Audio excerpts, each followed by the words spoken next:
Share कर सकूँ। ये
बुक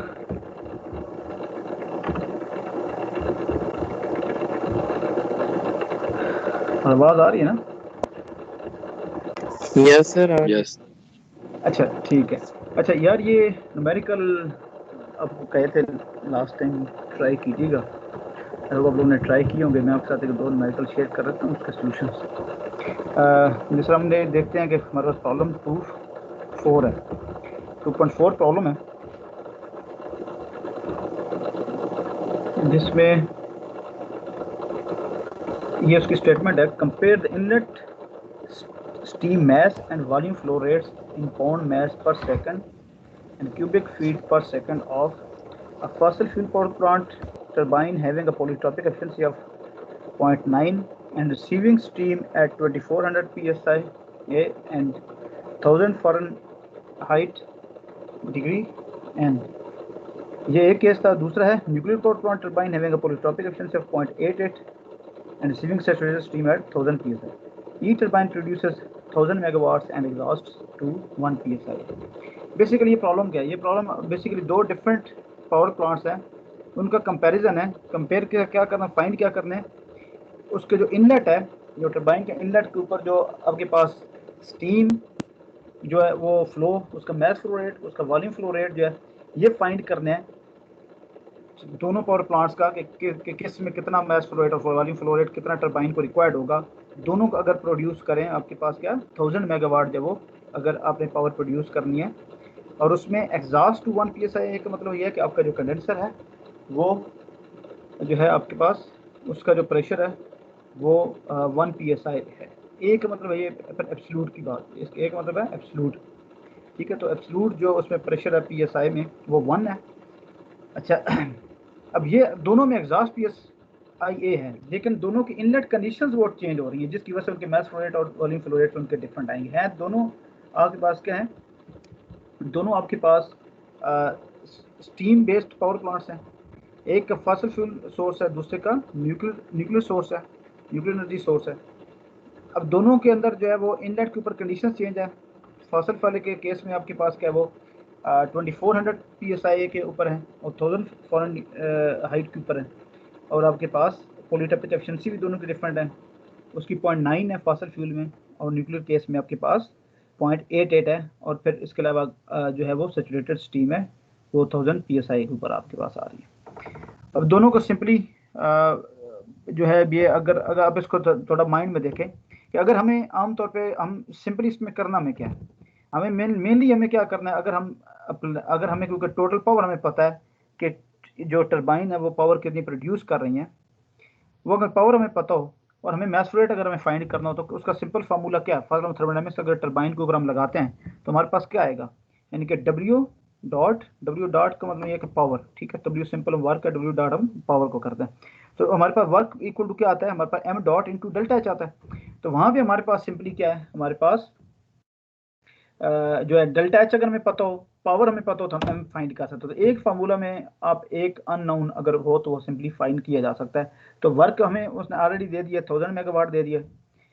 उसका एंथैल्पी की वैल्यू हम फाइंड कर सकते हैं, क्योंकि हमें टर्बाइंस की इनलेट कंडीशन हमें दोनों केसेस में पता है, तो हम एंथैल्पी फाइंड कर सकते हैं। लेकिन एक और बात ये है, वो ये है कि इसमें पॉलीट्रॉपिक एफिशिएंसी दी हुई है। तो इसलिए क्या होगा, जो हमारे पास जो सेकंड स्टेट होगी वो हमें रियल उसकी हमें पता चल सकती है, क्योंकि हमारे पास रियल केसेस में तो क्या होता है, डेफिनेटली उसमें इरिवर्सिबिलिटीज होती हैं, तो उसकी स्पेसिफिक अपनी एक एफिशिएंसी होती है, ठीक है। तो ये बेसिकली इसको पॉलीट्रॉपिक कह रहे हैं, बेसिकली ये एसिम्प्टोटिक की एफिशिएंसी को यहाँ पे ये पॉलीट्रॉपिक रेफर कर रहा है। तो अच्छा, तो इसका ये सोल्यूशन मैं आगे दिखाता हूँ। ये बेसिकली यहाँ पे ये अवेलेबल है, मैं आपके साथ शेयर करता हूँ, ये वेब पेज शेयर करता हूँ जहाँ पे ये अवेलेबल है, एंड फिर हम उसको डिस्कस कर लेते हैं। ये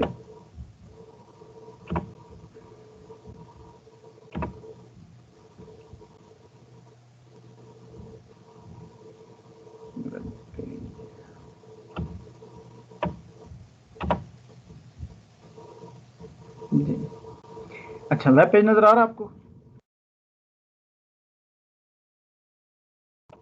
नहीं सर, अभी नहीं।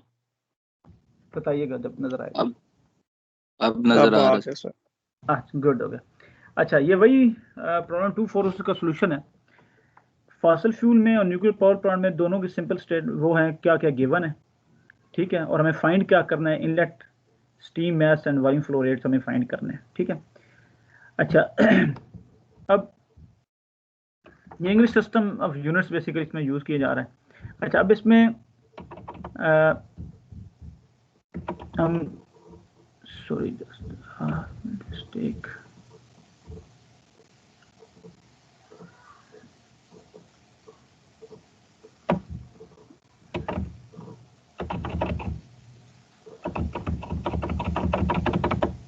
अच्छा ये हमारे पास, अच्छा फॉसिल फ्यूल और दोनों केसेस में सिंपली मैं सबसे पहले नीचे जाता हूँ।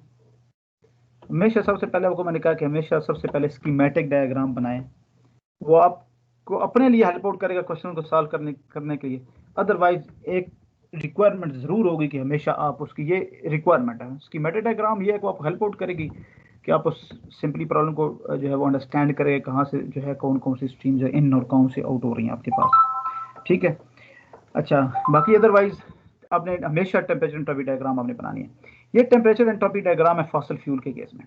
फॉसिल फ्यूल के केस में आपके पास क्या है, सबसे पहले आपके पास इनलेट कंडीशंस आपको दी गई हैं। इनलेट कंडीशंस क्या है, प्रेशर गिवन है, टेम्परेचर गिवन है। प्रेशर और टेम्परेचर की बेस के ऊपर हमें पता चल जाता है कि वो जो इन हो रही है स्टीम, वो क्या है, उसकी स्टेट क्या है। तो अगर आप प्रॉपर्टी टेबल में सिंपली हम जाएंगे तो हमें वहाँ से प्रेशर के अगेंस्ट या टेम्परेचर के अगेंस्ट हम सिंपली जाकर प्रॉपर्टी जो है सैचुरेशन वाले टेबल में जाकर देखते हैं, तो हमें पता चल जाता है कि अगर लेट्स सपोज जो प्रेशर है आपके पास और टेम्परेचर है, फॉर एग्जांपल मैं प्रेशर के पर्सपेक्टिव से देखता हूँ, तो मैं सिचुएशन टेबल में जाता हूँ और देखता हूँ कि उस प्रेशर जो गिवन यहाँ पे मेरे पास प्रेशर है, उस प्रेशर के अगेंस्ट जो है सैचुरेशन प्रेशर क्या है, सॉरी सैचुरेशन टेम्परेचर क्या है, उस प्रेशर के अगेंस्ट सैचुरेशन टेम्परेचर। उसका मतलब ये है कि उस प्रेशर के ऊपर बॉइलिंग कब स्टार्ट होती है, तो सैचुरेशन टेबल से मुझे वैल्यू मिलती है। तो उसके अक्रॉस जो सैचुरेशन टेम्परेचर है, अगर उससे मेरा गिवन टेम्परेचर ज़्यादा है तो इसमें सुपर हीटर में है, ठीक है। तो आप इससे कंपेयर कर लें, या अदरवाइज आप टेम्परेचर के पर्सपेक्टिव से अगर देखना चाहते हैं तो हम क्या करते हैं कि जो हमारे पास जो टेम्परेचर है, हम उस टेम्परेचर के अक्रॉस देखते हैं कि सैचुरेशन प्रेशर के, तो फिर अगर हमारा प्रेशर उस सैचुरेशन प्रेशर से हमारा अगर बिलो होगा तो फिर हम बॉइलिंग में, अगर उससे प्रेशर हायर है तो इसमें सब कूल्ड होगा। खैर सिंपली हम वहाँ से प्रॉपर्टी टेबल में जाते हैं, हमेशा हम वहाँ से जाके देखते हैं कि क्या है, ये सुपर हीटर केस है या सैचुरेशन वेपर वाला, एग्जैक्टली ये वाला केस। वो फर्स्ट फ्यूल केस में हम जाएंगे, प्रॉपर्टी टेबल में जाएंगे, वहाँ से आपको वैल्यू मिलेगी, तो बेसिकली वहाँ से क्या है, ये सुपर हीटर स्टेट में आपको बता सकता है। तो डेफिनेटली हमारे पास ये, अगर हम आइडियल बनाएं तो हमारे पास ये इस तरह का हमारे पास ये बेसिकली रनटाइम साइकिल ये डायग्राम बनेगी। अब क्योंकि हमें पॉलीट्रॉपिक एफिशिएंसी गिवन है, इस मीन कि हम ये बेसिकली एक रियल एक्चुअल केस की बात कर रहे हैं, तो और उसमें क्या होगा, हमेशा ये जो है रिवर्सिबिलिटीज होंगी वो 100% नहीं है। तो आपके पास जब जो आपके पास है तो उस वजह से क्या होगा, सर्टेन पॉलीट्रोपिक एफिशिएंसी है जो कि लेस देन 100 है, तो मेरे हमेशा हमारे पास जो पॉइंट 2 होगा जो रियल पॉइंट है वो हमेशा राइट साइड पे शिफ्ट करेगा। अच्छा, ये अब इस तरह नोमेनक्लेचर लिख लें 1 2 3 4, ये नोमेनक्लेचर।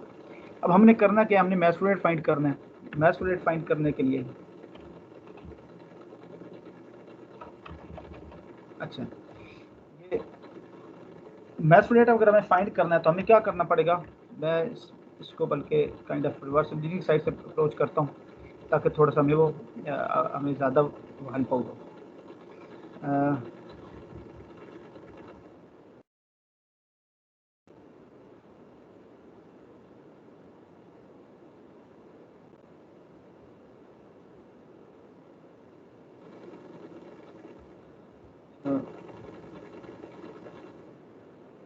देखें, अच्छा अब वो एक चीज़ थी, सॉरी, वहाँ पे जो वर्क आपके पास गिवन था प्रॉब्लम में, जो प्रॉब्लम की स्टेटमेंट थी इसमें बाय द स्टेटमेंट में मेंशन किया कि ईच टरबाइन प्रोड्यूसेस 1000 मेगावाट्स, यहाँ पे ये जिक्र है।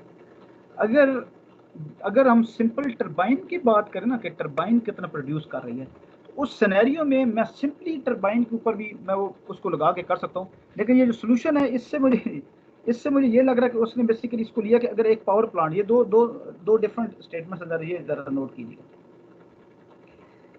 कि एक केस में अगर ये कहता है कि यार टरबाइन ये प्रोड्यूस कर रही है, एक केस में है कि ओवरऑल पावर प्लांट क्या प्रोड्यूस कर रहा है। अगर मैं सिंपली टरबाइन की बात करूँ ना, तो टरबाइन जो दैट्स मैं ये स्टीम की बात कर रहा हूँ, स्टीम साइकिल की बात कर रहा हूँ, ठीक है। स्टीम साइकिल में क्योंकि टरबाइन आपका अलग पार्ट होता है, आपका बॉयलर बिल्कुल टोटली अलग है, आपका जो पंप्स होता है बिल्कुल अलग है, ठीक है।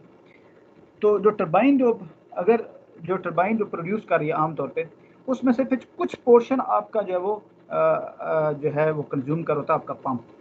ओके, सिंपली मैं अगर ग्रॉस वर्क की बात करूं तो आमतौर पे हमारे माइंड में जो स्टीम टरबाइन का आता है तो हमारे पास माइंड में हमेशा ग्रॉस वर्क आता है कि टरबाइन इतना प्रोड्यूस कर रही है, लेकिन हम होता क्या है कि वो जो प्रोड्यूस कर रही है उसमें से कुछ पोर्शन आपके पंप्स कंज्यूम कर होते हैं, तो इंटरनली कंजम्पशन होती है वर्क की, और उसके बाद नेट वर्क आगे डिलीवर होता है ना। हम आमतौर पे एक ही कंजम्पशन को लेते हैं जो कि हमारे पास पंप्स की होती है। वैसे तो ओवरऑल रियल पावर प्लांट्स में और भी डिफरेंट कंपोनेंट्स होते हैं जिसमें वर्क हमारे पास कंज्यूम हो रहा है। अच्छा, बहरहाल इस क्वेश्चन को जो है इस तरह लेके चला गया कि भाई जिस तरह आपके पास नेटवर्क जो 1000 मेगावाट तो वक्त आपके पास नेटवर्क गिवन था, तो अगर वो नेटवर्क है तो उसकी बेस के ऊपर अगर हम करेंगे तो फिर हमें क्या करना पड़ेगा, हमें सबसे पहले वो देखना, ये फिर हम ये वाला फार्मूला हम लगाएंगे सिंपल, कि जो साइकिल में जो वर्क प्रोड्यूस हो रहा है वो इक्वल टू क्या आएगा, एम डॉट इन टू आपके पास ये नेटवर्क आएगा। डब्ल्यू नेटवर्क हमारे पास क्या है, वो टरबाइन का वर्क माइनस हमारे पास पंप का वर्क, उसमें से माइनस करेंगे तो ये हमारे पास नेटवर्क। तो नेटवर्क को अगर मैं एम से मल्टीप्लाई करता हूँ तो मेरे पास वो साइकिल का जो है वो बेसिकली जो है बेसिकली मेरे पास वो यानी कि नेट सिंपल नेटवर्क का फार्मूला क्या है, वो यही है ना कि आप टरबाइन में से जो है वो पंप का उसको आप माइनस कर दें। अच्छा, अब इसके लिए मुझे क्या चाहिए, ये सिंपल फार्मूला मैंने इसके थ्रू मैं मैथ फाइंड कर रहा हूँ, तो इसमें मुझे उस वर्क चाहिए होगा, मुझे टरबाइन का भी चाहिए होगा और मुझे पंप का भी चाहिए होगा, ठीक है। साइकिल का ऑलरेडी हमें गिवन है। अच्छा, टरबाइन अगर मुझे फाइंड करना है तो टरबाइन का वर्क मैं कैसे फाइंड करूंगा, सॉरी। अच्छा, टरबाइन अगर मुझे फाइंड करना है तो सिंपली मैं क्या करूंगा, टरबाइन के अक्रॉस फर्स्ट लॉ थर्मोडायनेमिक्स लगाऊंगा और फाइंड करूंगा वर्क। एक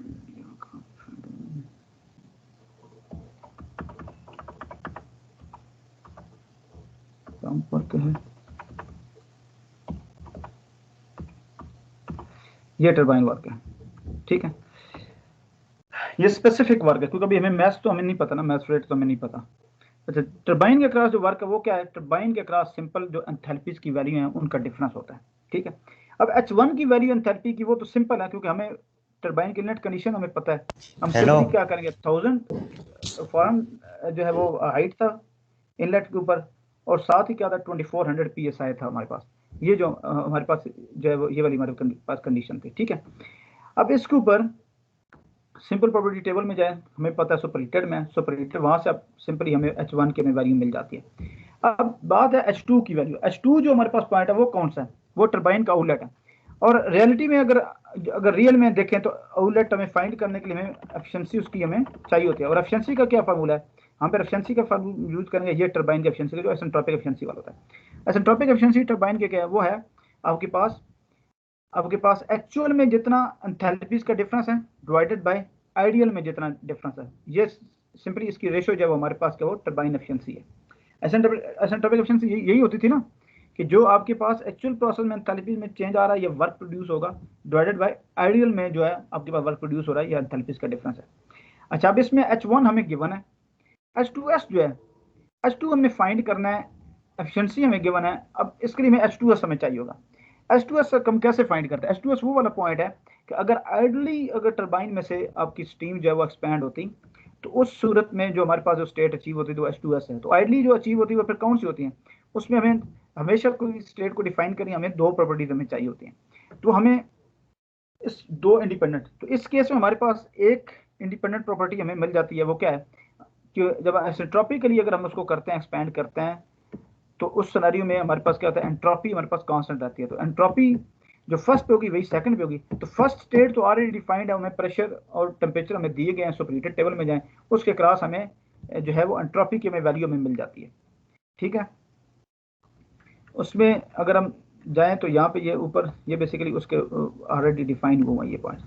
ये देखिए, ये S1 की वैल्यू जो है वहाँ से हमें उस प्रॉपर्टी टेबल में सीधे गए, यहाँ वहाँ से हमें वैल्यू मिल जाती है। ये बेसिकली इंटरपोलेट किया गया, क्योंकि आपके पास ये जो टेबल यूज़ किया गया, उस सिनेरियो में ये देखें एंथैल्पी की वैल्यू, एंट्रोपी की वैल्यू, जो कि वो N1 वाली वैल्यू जो कि सिंपल टेबल से आप लेते हैं, वो एग्जैक्टली 2500 PSI और 1000 के ऊपर जो है ना आपके पास, सॉरी 24 एंड 1000 था ना हमारे पास, या 2000 था,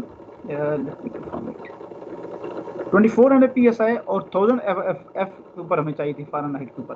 तो उसके ऊपर एग्जैक्टली वैल्यू नहीं है, तो फिर आप क्या करते हैं, एक उससे ज़्यादा और एक उससे कम वाली, तो वहाँ पे वैल्यूज आपके पास 2000 और 2500 वाली वैल्यू है। इसलिए फिर हम क्या करते हैं कि उन दोनों के दरमियान जो है इंटरपोलेट करते हैं। इंटरपोलेशन तो आप लोगों को आती है ना, इंटरपोलेट तो कर लोगे ना? सर। ठीक है, अच्छा, वो इंटरपोलेट करके वहाँ से इसी तरह एंथैल्पी की वैल्यू, ये एंट्रोपी की वैल्यू ये ली हुई है। अच्छा, S1 is equal to S2 था, तो लिहाजा अब हमें सेकंड स्टेट हमें अगर डिफाइन करने के लिए हमारे पास जो है वो एंट्रोपी हमें पता चल गई है। अच्छा, दूसरा एक और हमें कंडीशन हमें पता है, एंट्रोपी के अलावा हमें पता है कि किस प्रेशर पे जाके इसने एक्सपैंड होना है, कि कंडेंसर के अंदर प्रेशर क्या है, वो था 1 PSI A।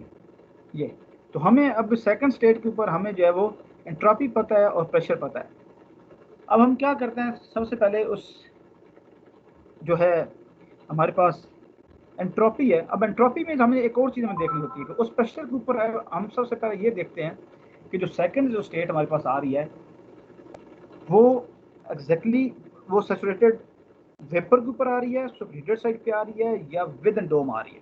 अगर विद इन डोम आ रही है तो फिर हमें क्या करना पड़ता है, फिर हमें वहाँ पे क्वालिटी की जरूरत पड़ती है। क्वालिटी की इसलिए जरूरत पड़ती है क्योंकि सैचुरेशन के टेबल में अगर हम जाएं तो सैचुरेशन वाले टेबल में वैल्यूज एक एंथैल्पी की वैल्यू नहीं होती, वहाँ पे सैचुरेटेड लिक्विड की एंथैल्पी होती है, सैचुरेटेड वेपर की एंथैल्पी होती है, और सिंपली उनका डिफरेंस होता है। ठीक है, तो इसलिए फिर हमें जो है फिर हमें क्या करना पड़ता है, फिर हमें अगर विद इन द डोम, सबसे पहले हम देखते हैं कि है या नहीं। अगर विद इन डोम होता है तो फिर हमें ये फॉर्मुलेशन हमें यूज़ करने पड़ते हैं, जिसमें बेसिकली एक्स है, एक्स जिसको हम क्वालिटी बोलते हैं या ड्राइनेस फ्रैक्शन भी बोलते हैं, ये हमें फार्मूले यूज़ करने पड़ते हैं। तो इसी तरह हम अगर देखते हैं वहाँ पे जो S2 थी, S2 की वैल्यू थी ये 1.5329 ये वैल्यू। और अगर हम जब जाके देखते हैं कि जो PSI A जो है उसके ऊपर जो आपके पास सैचुरेशन टेबल में जाके देखते हैं कि SF के ऊपर 0.1327 और SG के ऊपर 1.979 है, इसके दरमियान वह है या इनमें से इनसे बाहर है। तो ये एक वैल्यू थी 1.53, तो 1.53 देखें 0.13 और 1.97 के दरमियान वैल्यू है। इसमें क्या हुआ कि वो डोम के अंदर लाया कर रही है। तो अगर डोम के अंदर लाया कर रही है तो फिर हम ये फॉर्मुलेशन हम लोग यूज़ करेंगे, ये एंथैल्पीज़ का। इसी तरह हम जो यही सेम फार्मूलेशन, इसी तरह एंट्रोपी का है, यही सेम फार्मूलेशन इंटरनल एनर्जी का है। तो सिंपल ये बेसिकली यही रिलेशनशिप हर एक प्रॉपर्टी के ऊपर जो बेसिकली ये अप्लाई होता है।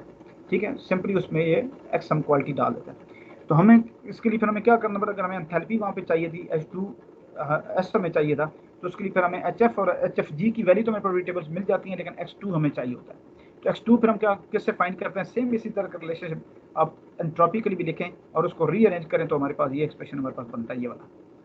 तो यहाँ से हमारे पास फिर क्या है, उसमें S F S D S F की हमें वैल्यूज पता होती हैं और S2 की ऑलरेडी में पता है जो कि इक्वल टू S1 है। हमारे पास यहाँ क्वालिटी आ जाती है, इस क्वालिटी की सिंपली इस पर वैल्यू पुट करें तो हमारे पास क्या है वो एंथैल्पी आ जाती है, H2S हमारे पास आ जाती है। अच्छा, ये इसकी 2S की वैल्यू हमारे पास आ गई। अब ये H2S की वैल्यू हमारे पास आ जाती है तो फिर हम क्या करते हैं, उसको सिंपली उस वैल्यू को फिर यहाँ पे ये देखें, यही हम पहले बात कर रहे थे कि H2 हमें यहाँ पे फाइंड करने के लिए मकसद था, तो उसके लिए हमें क्या करना पड़ता है, टर्बाइन की एफिशिएंसी, आइसेंट्रोपिक या पॉलीट्रोपिक एफिशिएंसी हमें फॉर्मूलेशन में यूज़ करनी पड़ती है और वो हमारे पास ये उसका फार्मूला है।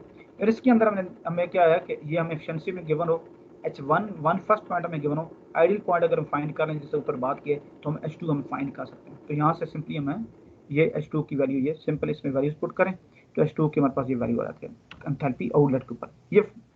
अच्छा, अब ये हमारे पास आ गई तो इसमें सिंपली हमारे फिर क्या करेंगे, टरबाइन का वर्क हमारे पास आ जाएगा सिंपली H1 माइनस H2, हम सिंपल उसका डिफरेंस करते हैं, हमारे पास टरबाइन वर्क आ जाता है। अब पंप का वर्क फाइंड करना है, पंप का वर्क फाइंड करने का दो मेथड है, या तो आप एक काम करें सिंपली पंप के अक्रॉस भी अपन एंथैल्पी जो है वो उसके थ्रू आप उसको फाइंड कर लें, या अदरवाइज ओपन फ्लो वर्क जो है ना, ये फार्मूलेशन है, ठीक है, ओपन फ्लो वर्क जिसमें स्पेसिफिक वॉल्यूम इनटू जो आप डेल्टा पी है आप इसको यूज कर सकते हैं। तो ये भी सिंपल इजी है। अब हमें पता है कि पंप का इनलेट क्या होता है, वो होगा हमारे पास सैचुरेटेड लिक्विड पॉइंट होता है, किस प्रेशर के ऊपर, वही जो कंडेंसर का एग्जिट वाला प्रेशर होता है, ये कंडेंसर के अंदर जो बेसिकली प्रेशर होता है वही पंप का इनलेट प्रेशर है, और वही कंडेंसर का एग्जिट जो वो सैचुरेटेड लिक्विड है। तो वो सैचुरेटेड लिक्विड एट 1 psi, इसके ऊपर अब सिंपल वैल्यू देखें तो ये हमारे पास वहाँ पे आती है, स्पेसिफिक वॉल्यूम आते हैं 0.01614, और P4 माइनस P3 ये हमें गिवन है, P4 हमारे पास था 2400 और P3 हमारे पास क्या आ रहा है, यानी पंप के इनलेट वो 1 psi आ रहा है। तो सिंपली इनका डिफरेंस लेने से मल्टीप्लाई कर तो हमारे पास पंप वर्क आ जाता है। तो इस तरह ये पंप वर्क हमारे पास ये 7.17 आ गया, और बाद में फिर इसी तरह जो आपके पास टरबाइन का वर्क भी हमने फाइंड किया हुआ है। तो टरबाइन का वर्क और पंप का वर्क अगर मैं इसकी सिंपल इसकी वैल्यूज पुट करें तो हमारे पास ये यहाँ से हमारे पास इस तरह ये मैथ फ्लो रेट आएगा। इसमें सिंपल में यही ये 1000 हमें गिवन था, टरबाइन वर्क हमने फाइंड कर लिया जो रियल वाला है, और इसी तरह हमने ये पंप वर्क फाइंड कर लिया, सिंपल इसकी वैल्यूज पुट कर माइनस करें तो हमारे पास ये मैथ फ्लो रेट हमारे पास सिंपली आ जाएगा। फिर अगर इसी मैथ फ्लो रेट को हमें कन्वर्ट करना है वॉल्यूम फ्लो रेट में, तो उस सिनेरियो में फिर क्या करेंगे, हमें जो है वो स्पेसिफिक वॉल्यूम हमें चाहिए होगा। अच्छा, अब एक और चीज़ है, जब हम वॉल्यूम फ्लो रेट, एक और हमेशा नोट कीजिएगा, जब भी हमारे ये इस तरह के कंटिन्यूस सिस्टम होते हैं जिसमें डिफरेंट कंपोनेंट्स अटैच होते हैं और एक पूरा लूप ऑपरेट कर होता है, ठीक है, कंटिन्यूस फ्लो चार्ट होता है आपके पास। अच्छा, जिस तरह हमारा ये स्पेसिफिक प्रॉब्लम है, मैस फ्लो रेट अब किसी भी पॉइंट के ऊपर आप कैलकुलेट करेंगे हमेशा सेम आएगा, एनर्जी वही कंटिन्यूटी इक्वेशन है, मैस तो ना डिस्ट्रॉय हो रहा है ना ही मैस जो है वो जनरेट होता है, ठीक है। तो लिहाजा कंजर्वेशन ऑफ मैस प्रिंसिपल के पर्सपेक्टिव से हमेशा क्या आएगा, क्योंकि हम स्टडी बेसिकली प्रॉब्लम को देख रहे हैं, ट्रांजिट एनालिसिस में डिफरेंट हो सकता है, लेट्स सपोज आप पीछे से स्टीम जो है लेट्स सपोज बॉयलर से उसकी अमाउंट इंक्रीज या डिक्रीज कर सकते हैं, लेकिन जब मैं स्टडी केस को डिस्कस कर रहा हूँ कहीं भी चेंज नहीं लेके आ रहा, तो इस मीन के मैस फ्लो रेट थ्रू हर एक पॉइंट के ऊपर मेरे पास सेम आ रहा है। अच्छा, अब वॉल्यूम फ्लो रेट है ना, वो हर पॉइंट के ऊपर वो आपका डिफरेंट आ सकता है। उसकी वजह यह है क्योंकि वॉल्यूम फ्लो रेट के अंदर बेसिकली क्या है, आपके पास स्पेसिफिक वॉल्यूम उसमें आ जाता है। तो स्पेसिफिक वॉल्यूम आपका क्या होता है, वो आपका चेंज और होता है। आपका पंप के आउटलेट के ऊपर हाईली प्रेशराइज्ड है, वहाँ पे जब हाईली प्रेशराइज्ड होगा उसकी डेंसिटी ज़्यादा होगी, और वहाँ पे आपके पास जब वो वॉल्यूम फ्लो रेट उसका कम मार होगा। जहाँ पे आपके पास सॉरी, इसी तरह मैं उसके पंप के एग्जैक्टली आउटलेट की बात करूँ, इनलेट के ऊपर उसका वॉल्यूम फ्लो रेट आपका डिफरेंट होगा। तो इस वजह से आपके पास क्या है, आपके पास वॉल्यूम फ्लो रेट आपका डिफरेंट होगा। अच्छा, लेकिन यहाँ पे हमने स्पेसिफिक वॉल्यूम फ्लो रेट जो हम लोग फाइंड कर रहे हैं, वो हम फाइंड कर रहे हैं टरबाइन के इनलेट के ऊपर कंडीशन को, तो लिहाजा टरबाइन के इनलेट पे फाइंड करना वॉल्यूम फ्लो रेट, तो टरबाइन के इनलेट वाली हम कंडीशन हम लोग लगाएंगे, ठीक है। सिंपल वॉल्यूम फ्लो रेट का फार्मूला क्या है, वो हमारे पास ये है, mass flow rate equal to क्या होता है, ये वी डॉट जो है बेसिक वॉल्यूम फ्लो रेट को रिप्रेजेंट किया। आप यहाँ से इसको क्यू से भी आमतौर पर हम लोग करते हैं, क्यू डॉट से बेशक इसको रिप्रेजेंट कर लें। यानी कि density into volume flow rate equal to हमारे पास होता है मास फ्लो रेट। तो मास फ्लो रेट तो थ्रू आउट सेम है, लेकिन देखें हर पॉइंट के ऊपर ये जब चेंज होगा, सॉरी ये डेंसिटी चेंज होगी, उसकी वजह से ये चेंज आएगा। तो हमने डेंसिटी या स्पेसिफिक वॉल्यूम अगर सिंपल एम इंटू में स्पेसिफिक वॉल्यूम मल्टीप्लाई कर सकता था, ये वही चीज़ है। तो प्रॉपर्टी टेबल में जाए, टरबाइन के इनलेट के ऊपर स्पेसिफिक वॉल्यूम की आपको वैल्यूज़ मिलेगी। ये यहाँ पे ये देखें, ये इंटरप्लेट करके ये वैल्यू दी हुई है। ये बेसिकली आपके पास 2400 PSI है जो टरबाइन का इनलेट था, और वो स्पेसिफिक 1000 डिग्री के ऊपर था। उस स्टेट के ऊपर जाके हमारे पास जो बेसिकली ये इंटरपोलेशन के बाद हमारे पास ये 0.325 हमारे पास स्पेसिफिक वॉल्यूम था। इसी तरह स्पेसिफिक वॉल्यूम सिंपली उसका रेसिप्रोकल है डेंसिटी का, तो आप सिंपली यहाँ पुट करें, हमारे पास ये स्पेसिफिक वॉल्यूम हमारे पास आ जाएगा। ठीक है, अब यही एवरीथिंग सारा यही कुछ हमने सिंपली रिपीट करना है न्यूक्लियर के केस में। लेकिन न्यूक्लियर के केस में अब क्या है, यहाँ पे सैचुरेटेड स्टीम एंटर होती है टरबाइन में। ठीक है, यहाँ पे आपके पास गिवन है, और गिवन यही है कि सैचुरेटेड स्टीम 1000 PSI के ऊपर एंटर हो रही है, लिहाजा फर्स्ट पॉइंट डिफाइन होगा। पॉलीट्रॉपिक एफिशिएंसी दी हुई है, तो अगेन वही हम इसी तरह सेम फार्मूला वही ऊपर भी था कि हमें mass flow rate equal to क्या था, जितना वर्क प्रोड्यूस हो रहा है डिवाइडेड बाय टरबाइन माइनस कम हुआ। वही चीज़ इधर करनी है। इसी तरह टरबाइन के क्रॉस हम सिंपल H1 और H2 डिफरेंस फाइंड करना है। तो अगेन हमें यहाँ पे टरबाइन के केस हमारे पास क्या होता है कि हमारे पास जो है वो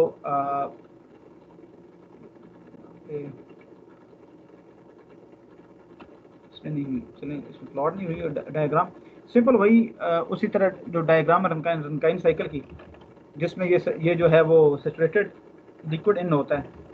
ठीक है, तो वो वाली। अच्छा, तो अब सेम इसी तरह वही पॉलीट्रॉपिक एफिशिएंसी हम अगेन टरबाइन के क्रॉस अप्लाई करते हैं। उस पॉलीट्रॉपिक एफिशिएंसी के हेल्प से हम उसका रियल आउटलेट पॉइंट फाइंड करते हैं, H2 फाइंड करते हैं, जिस तरह एग्जैक्टली पहले प्रॉब्लम में किया था। एवरीथिंग सेम वही फार्मूलाज हैं, वही हैं, लेकिन सिर्फ इसमें डिफरेंस क्या आ रहा है कि आपकी इनलेट स्टेट जो है वो आपकी डिफरेंट है। जब इनलेट स्टेट आपकी डिफरेंट है टरबाइन की, तो डेफिनेटली आउटलेट स्टेट भी आपकी डिफरेंट है। बेशक 1 PSI एक ऊपर है, लेकिन अब इस सिनेरियो में आपके पास क्वालिटी डिफरेंट आएगी। ये देखें, उससे बेसिकली लोअर क्वालिटी, ये 0.682 के ऊपर आपके पास आ रहा है। ठीक है, अब उसकी वजह से आपके पास यहाँ पे वैल्यू डिफरेंट आएंगे। तो इनलेट और आउटलेट दोनों में सिंपली चेंज है। तो अब नई आपको एंथैल्पीज की, एंट्रोपी की, ठीक है, आपको नई वैल्यूज फाइंड करनी पड़ेंगी। उसकी हेल्प से आपके पास डिफरेंट जो है वो एंथैल्पी की वैल्यूज आएंगी। इस तरह पंप के क्रॉस भी अब वही सेम जो एग्जैक्टली आप इसी तरह ये कंटिन्यूस आप ओवर फ्लो वर्क फॉर्मुलेशन आप यूज़ करें। तो इस केस में भी आपके पास P4 P3 अप्लाई करें, तो आपके पास ये पंप का वर्क आ जाएगा। तो सिंपली इस तरह हम लोग फाइंड कर सकते हैं मास flow rate. Volume flow rate again find करने के लिए अब फिर हम स्पेसिफिक वॉल्यूम जो हमने यूज़ करना है इस सारे में, वो कौन सा करना है, वो हमने करना है कि जी इसमें जो इनलेट के ऊपर हमारे पास प्रेशर क्या था, इनलेट के ऊपर हमारे पास प्रेशर था 1000 PSI। 1000 PSI एक जो है और सैचुरेटेड स्टीम वाला, वो वाली स्पेसिफिक वॉल्यूम हमने पुट करना है। तो इस केस में हमारे पास जो न्यूक्लियर जो है वो हमारे पास ये, सॉरी ये ये हमारे पास नीचे वाला अगेन मेंशन है कि फॉसिल फ्यूल के केस में हमारे पास मास फ्लो रेट और ये वॉल्यूम फ्लो रेट था, और जब न्यूक्लियर पावर प्लांट के केस में हमारे पास मास फ्लो रेट 26 है और वॉल्यूम फ्लो रेट हमारे पास ये 1164 हमारे पास वॉल्यूम फ्लो रेट आ रहा है। अच्छा, इसमें कोई कन्फ्यूजन है तो कोई बता दें।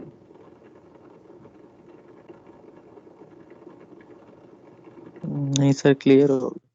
ठीक है, अच्छा, तो सिंपली इसके इसी तरह के यही सेम प्रॉब्लम्स हैं, वही साइकिल नेचर के प्रॉब्लम है, जिस तरह आपको बताया था कि थर्मोडायनेमिक्स 2 में भी आपने साइकिल के प्रॉब्लम सॉल्व किए होंगे, स्टीम साइकिल के, तो वही है।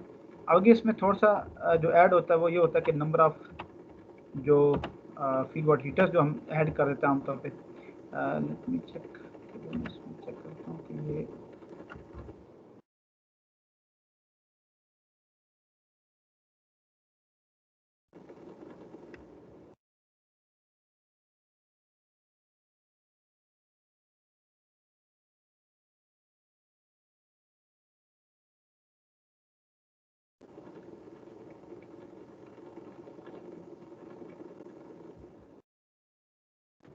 वो 10 प्रॉब्लम ये है। आगे इसको भी ये ज़रा हम देख लेते हैं। ये हमारे पास पास ये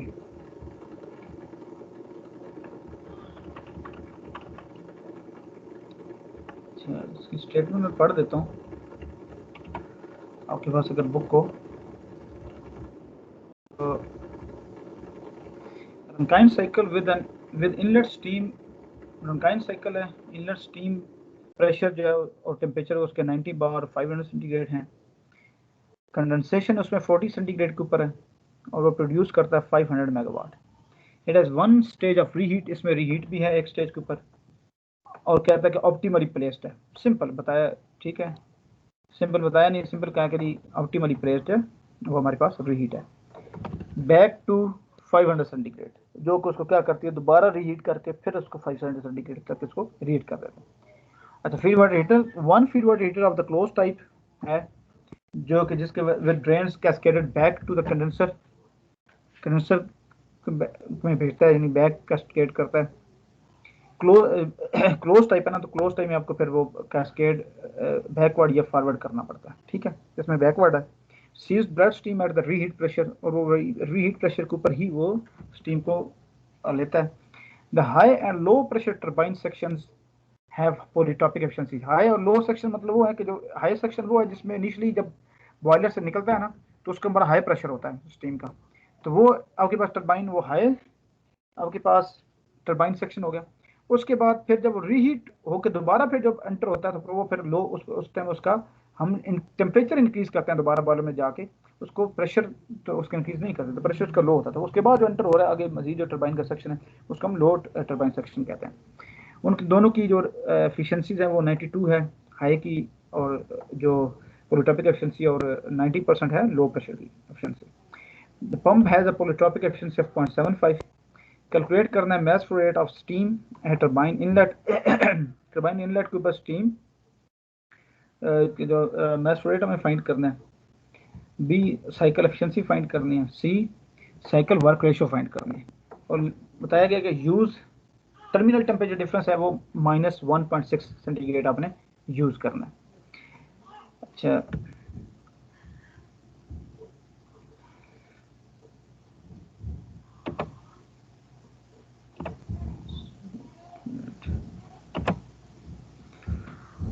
अच्छा इसको हम आगे चलते हैं, मूव ऑन करते हैं।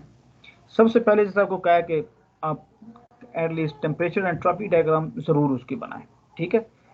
स्टार्ट में कुछ ज़्यादा चीज़ें क्लियर नहीं होती, लेकिन जो सॉल्व करते जाते हैं तो आपकी इवन डायग्राम भी रिफाइन हो सकती है। लेट्स सपोज जिस तरह अभी आपको स्टार्ट में नहीं पता कि आपका जो प्रेशर है रीहीट वाला प्रेशर क्या होगा, फीड वाटर क्लोज्ड है उसके अंदर प्रेशर क्या होगा, आप एक क्वालिटेटिव से सिंपल लाइन बनाएं और वो बना दें। इनिशियली सबसे पहले जाकर ये ज़रूर देख लें सुपर हीट का केस, अब इसमें बताया हुआ सुपर हीट का केस है, रीहीट के आप उस नेचर की डायग्राम बनाएं। फिर जब फीड वाटर हीटर से जब निकलेगा, जो फ्लो निकलेगा उसका टेम्परेचर क्या होगा, वो हमारे पास ये जो टी हमें जो गिवन है टर्मिनल टेम्परेचर डिफरेंस, वहाँ से हमें पता चल जाता है कि वो हमारे पास उसका टेम्परेचर हमारे पास क्या होगा। अच्छा, आगे हम मूव ऑन करते हैं। फर्स्ट पॉइंट यहाँ पे टर्बाइन के इनलेट को ले रहे हैं, फर्स्ट पॉइंट, उसके ऊपर आपका प्रेशर टेम्परेचर हमारे पास गिवन है, और सिंपल स्टीम टेबल में जाके हम वहाँ से हम लोग जो वो एंथैल्पी की वैल्यू हम लोग फाइंड कर सकते हैं। यहाँ पे इंटरपोलेशन यूज़ की हुई है, एग्जैक्टली उस पर वैल्यू गिवन नहीं है। अच्छा, टेम्परेचर और प्रेशर, अच्छा इसमें ना समटाइम हमें इंटरपोलेशन हमें दोनों के ऊपर हमें अप्लाई करनी पड़ जाती है, प्रेशर साइड पे भी और इसी तरह टेम्परेचर साइड पे भी हमें अप्लाई करनी पड़ जाती है, ठीक है। तो अब इसमें दोनों तरफ आपके पास इंटरपोलेशन जो वो यूज़ की गई है। मसलन आपको थोड़ी सी दिखा देता हूँ। हमें फाइंड किस पे करना है, हमें चाहिए 90 बार और 500 सेंटीग्रेड के ऊपर, ठीक है, 90 बार और 500 सेंटीग्रेड। अब ना 90 बार गिवन है ना 500 सेंटीग्रेड गिवन है, तो फिर हम क्या करते हैं कि एक बार 90 वाले जो है वो 90 का एक हम क्या करते हैं कि उस प्रेशर के लोअर साइड पे कैलकुलेट करते हैं, एक उसके हाई साइड पे, यानी वही उसके दरमियान करना है। तो अगर 90 करना तो एक बार हम 80 बार के ऊपर, फिर एक बार 100 बार, लेकिन फिर हमें 500 भी तो गिवन नहीं है। अगर मैं सिंपल 500 के ऊपर गिवन होता तो कोई इशू नहीं था, सिर्फ हम एक बार 80 बार पे 500 कैलकुलेट कर लेते, दूसरी बार इसी तरह जो है वो 500 फिर 100 बार पे 500 पे कैलकुलेट कर लेते। लेकिन अब टेम्परेचर भी हमारे पास, क्योंकि वो नहीं है 500 वाला, वो भी हमारे पास, फिर उसके अक्रॉस भी फिर हम एक बार 80 पे 520 पे, फिर एक 80 पे ये वाला, तो ये इसके अक्रॉस फिर हम, तो इसमें क्या हुआ कि एक बार हमें 80 बार के ऊपर 500 वाली वैल्यू हमें चाहिए, यानी 500 सेंटीग्रेड के ऊपर 80 बार वाली, 80 बार और 500 सेंटीग्रेड की वैल्यू निकाली। दूसरी बार 100 बार और फिर हम 500 सेंटीग्रेड की वैल्यू निकाली। तो फिर इन दोनों के दरमियान अगेन फिर हम इंटरपोलेट करते हैं, तब जाके फिर हमारे पास फिर जब वो क्या, ये एक 80 बार के ऊपर है, ये भी 500 वाली वैल्यू निकलेगी, ठीक है। दूसरी बार फिर 100 बार के ऊपर, तो फिर हम क्या करते हैं, ये दोनों जो 500 के ऊपर जो 80 बार और 100 बार, इनके दरमियान फिर इंटरपोलेट करके फिर 90 बार वाली निकालते हैं। तो इस तरह हमें 3 बार हमें जो बेसिकली इसमें हमें करनी पड़ती है, इंटरपोलेशन हमें करनी पड़ती है, ठीक है। ये देखें, एक बार ये इंटरपोलेशन होगी, दूसरी बार ये इंटरपोलेशन है, थर्ड ये इंटरपोलेशन है, ठीक है। Find at 90 bar and 500 centigrade. तो ये हमारे पास 500 सेंटीग्रेड के ऊपर, ये भी 500 सेंटीग्रेड के ऊपर वैल्यूज हैं, लेकिन लेस एंड हायर प्रेशर के ऊपर इनके दरमियान मजीद इंटरपोलेट करके हम एग्जैक्टली उसी प्रेशर के ऊपर जो है वो फिर हमने वैल्यू फाइंड की है जो है एंथैल्पी की। अच्छा, यही आपको यूज़ हर एक के लिए करना पड़ेगा। अब हमने अभी फिलहाल एंथैल्पी की वैल्यू फाइंड की है, लेकिन क्योंकि इन प्रॉब्लम में हमेशा हमें क्या करना पड़ता है, जब वो पॉलीट्रॉपिक एफिशिएंसी वगैरह दे देते हैं, तो ना भी दे तो हमेशा हमें जो है वो आइडियल पॉइंट हमें ज़रूर में फाइंड करना पड़ता है। फिर हम पॉलीट्रॉपिक एफिशिएंसी वाले फार्मूला में हम वो आइडियल पॉइंट जो H2S होता है उसकी वैल्यू पुट करके फिर हम H2 एक्चुअल पॉइंट हमें फाइंड होता है। तो लिहाजा आइडियल पॉइंट फाइंड करने के लिए फिर हमें जो है वो क्या करना पड़ता है, हमें जो है एंट्रोपी की, इनलेट के ऊपर एंट्रोपी में चाहिए टरबाइन की, हम फिर हम क्योंकि आइडियल केस में फिर क्या होता है, हम ये कहते हैं कि एंट्रोपी कांस्टेंट रहती है, तो वही इक्वल टू S2 हो जाती है। तो अगेन वही एंट्रोपी फाइंड करने के लिए 3 बार फिर आपको ये इंटरपोलेट करनी पड़ेगी, ठीक है। ये आपके पास टेम्परेचर टॉपिक डायग्राम है, simply super heat case, reheat case, ये डिफरेंट स्टेट्स हैं 1 2 3, हमेशा इनको मेंशन करो और इसी नोमेनक्लेचर के साथ आप आगे चलें, ठीक है। और यहाँ पे कैस्केडेड बैकवर्ड का केस है, इसका मतलब क्या है कि ये यहाँ पे हमेशा क्वालिटी वाले फार्मूले से निकाल जी सर, जो H2S निकाला था हमने पिछले क्वेश्चन में 2.4 में, सर वो जी हमने जी क्वालिटी वाला वो फार्मूला यूज किया था ना सर, वो हमेशा उसी तरह निकलेगा? क्वालिटी वाला हमेशा क्या, क्वालिटी हमने यूज की थी वहां पे, X2 की वैल्यू यूज की थी हमने जी बिल्कुल H2S के लिए, सर वो हमेशा उसी तरह निकलेगी जी बिल्कुल H2S की एग्जैक्टली वैल्यू? एग्जैक्टली उसी तरह हमेशा करना पड़ेगा। जब भी आपका डोम के अंदर आएगा ना, ये पॉइंट देखें, लेट्स सपोज यहाँ पे जहाँ भी डोम के अंदर फॉर एग्जाम्पल अगर 2 आ रहा है, ये लेट्स सपोज 4, तो ये फर्स्ट आ रहा है, जब भी जाएंगे तो हमें क्या करना पड़ेगा, तो 4 में फाइंड करना, तो जो एंट्रोपी यहाँ पे है ना 3 पे, वही एंट्रोपी यहाँ पे है, तो फिर हमें अगेन वही क्वालिटी वाला फार्मूलेशन हमें यूज़ करनी पड़ेगी, क्योंकि हमने क्वालिटी वाले फार्मूलेशन के थ्रू ही हम उस एग्जैक्ट पॉइंट की बता सकते हैं एंथैल्पी क्या, क्योंकि जो डोम के अंदर जब डोम के अंदर हमें ना होता क्या, सिचुएशन वाला टेबल होता है जो डोम के अंदर बेसिकली हमें वैल्यू बताता है। तो इस पूरी लाइन के ऊपर हमें कोई वैल्यू नहीं गिवन होती, सिचुएशन टेबल में जाए सिंपल वैल्यूज हमें इसकी एक्सट्रीम वैल्यूज पता होती हैं, ये पता होती है जो 5 के ऊपर है, और इसी तरह इस पॉइंट को आगे लेकर तो यहाँ पे ये होगी, ये एफ वाली वैल्यू पता होती है, उसमें मेंशन होती है, एक जी वाली वैल्यू पता होती है, और फिर इनका सिंपली डिफरेंस, ये 3 चीज़ें गिवन होती हैं, फर्स्ट सेकंड और उनका डिफरेंस। लेकिन हमें इस एग्जैक्ट पॉइंट के ऊपर प्रोबेबिलिटी टेबल वैल्यू नहीं देगा, इसलिए हम हमेशा वो फॉर्मुलेशन यूज करते हैं जिसके अंदर एक्स आता है, यानी कि H2 is equal to HF plus X HFG आएगा। इसी तरह अगर मैं S कर रहा हूँ, तो इसी तरह S2 equal to SF plus X SFG, ठीक है। और जो भी मैं SF और SFG यूज करूंगा ना एक्स के साथ, ये सारे वही होंगे जिस पॉइंट के ऊपर मैं वो कर रहा हूँ। लेट्स सपोज S2 कर रहा हूँ, तो लो SF2 होगा प्लस X2 और SFG2 होगा। समझे मेरी बात को? यस सर, क्लियर होगा। ठीक है, सही है। तो ये एंथैल्पी हो, इंटरनल एनर्जी हो, एंट्रोपी हो, स्पेसिफिक वॉल्यूम हो, जो भी हो, ये सारे के सारे इन सब के ऊपर ये फार्मूला यूज होता है। क्लियर है? अच्छा, बेसिकली ये फार्मूला है क्या, मैं सिंपल आपको एक बताता हूँ, सिंपल सी बात है। बेसिक ये फार्मूला ये बताता है एक्स है क्या, एक्स डायन फ्रैक्शन या क्वालिटी क्या है। क्वालिटी ये बताती है कि आपके पास कितना % वेपर है।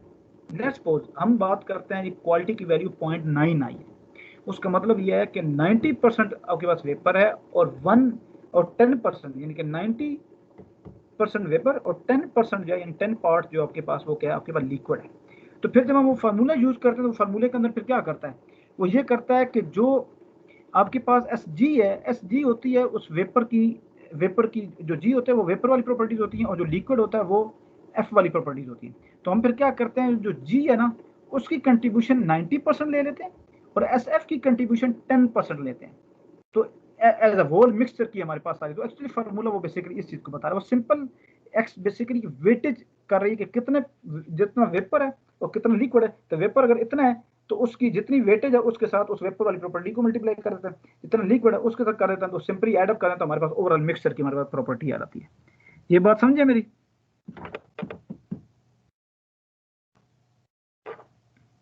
हेलो, ठीक है, आवाज आ रही है ना? जी सर। अच्छा जी गुड। सर। अच्छा अच्छा, यही हम कह रहे थे कि वही आपको इसमें तो काफ़ी इंटरपोलेशन हैं, वही सेम उसी तरह इंटरपोलेशन करने के बाद हमारे पास एंट्रोपी की वैल्यू आती है, और फिर आइसोट्रोपिक एक्सपेंशन अज्यूम करते हैं हम लोग S2 या 2S फाइंड करते हैं। अच्छा, अब सॉरी इस केस में ये एक और चीज़ है कि यहाँ पे हमने जो basically feed water heater place करना है या रीहीट हमने करनी है, तो उस केस में हमारे पास एक, मैं अगर आपको बुक की तरफ लेके जा सकूं, क्योंकि ये चीज़ हमने अभी तक नहीं की, ये फार्मूला मैंने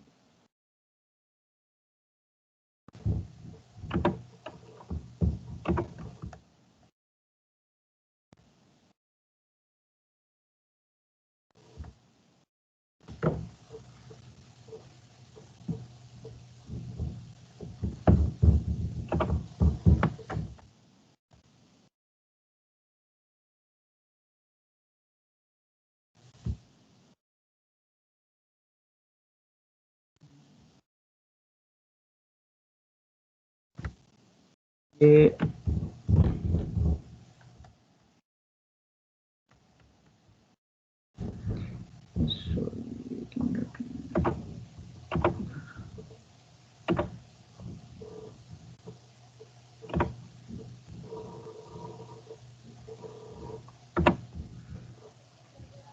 जी आपके साथ बुक शेयर हुई है दोबारा? Yes sir. अच्छा, placement of feed water heaters, ये ज़रा मैं आपको शॉर्ट से बताता हूँ। देखें, आपने ये हमारे पास यहाँ पे सी कंडेंसर है, ऊपर बी बॉयलर है, दरमियान में 3 फीड वाटर हीटर शो हमारे पास शो किए हुए हैं। अब फीड वाटर हीटर हम कहाँ पे प्लेस करें? ऑप्टिमली प्लेसमेंट का मतलब यह है, फीड वाटर हीटर का मकसद क्या है? फीड वाटर हीटर का मकसद है कि हमारे सिस्टम की एफिशिएंसी को बढ़ाना, ठीक है। अच्छा, हमने ये कहा था कि ये प्रैक्टिकली पॉसिबल नहीं होता कि मैं जिस तरह आमतौर पे डायग्राम बनी होती हैं वो हमने शुरू में देखी थी कि हर एक पॉइंट के ऊपर यहाँ से हीट में इसको प्रोवाइड करूँ, यहाँ से हम क्या करते हैं, प्रैक्टिकली यही होता है कि हम कुछ पॉइंट्स के ऊपर स्टीम एक्सट्रैक्ट करते हैं टरबाइन से, और फिर इसी तरह उसके साथ दोनों को मिक्स या जैसे कैसे भी हम इनको आपस में हीट ट्रांसफर करवाते हैं उसके साथ जो आपके पास यहाँ से फीड वाटर आ रहा होता है। यही है कि स्टीम कुछ स्टेजेस के ऊपर एक्सट्रैक्ट करवा के इस तरह करते हैं। अब ये पॉसिबल नहीं है कि मैं इतने जो है वो क्या करूं कि हर एक पॉइंट पे मैं इसी तरह जो वो छोटे छोटे पॉइंट के ऊपर मैं लगाता जो इतने नंबर ऑफ फीड वाटर नहीं लगा सकते। तो कंसेप्ट तो यही है कि हम कंटिन्यूस ट्रांसफर हम लोग करें, हम एक certain number of feed water heaters हम चूज करते हैं। जितने ज़्यादा number of feed water heater बढ़ाते जाएंगे आपकी इनिशियल इन्वेस्टमेंट बढ़ती जाती है, ठीक है, आपके सिस्टम की कम्युनिकेशन बढ़ती जाती है, लेकिन इसके अलावा स्टिल यही नहीं है, इवन आपके पास इवन एफिशिएंसी में भी जो है अब फिर आपके कंप्रोमाइज आना शुरू हो जाता है। हम एक लेट्स सपोज आपने डिसाइड किया, हमने कहा कि इतने फीड वाटर हीटर में जो वो फॉर एग्जांपल जो वो मैं हमने प्लेस करने।